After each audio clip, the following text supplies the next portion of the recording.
I just discovered something really cool and really funny at the same time. You might want to watch until the end. So just like all of you guys, I've been using the app called CapCut to edit my videos and my reels that I've been posting recently.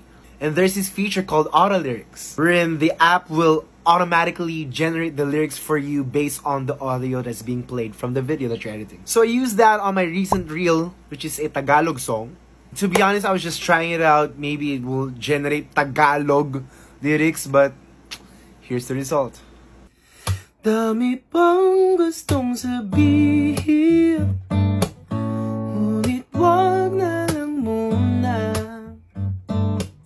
Hintayin na lang ang hangin, tangayin ang salita.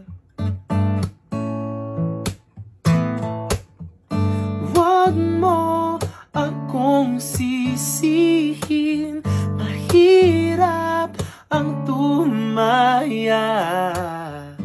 Bakit ay sisisirin kahit walang mapala?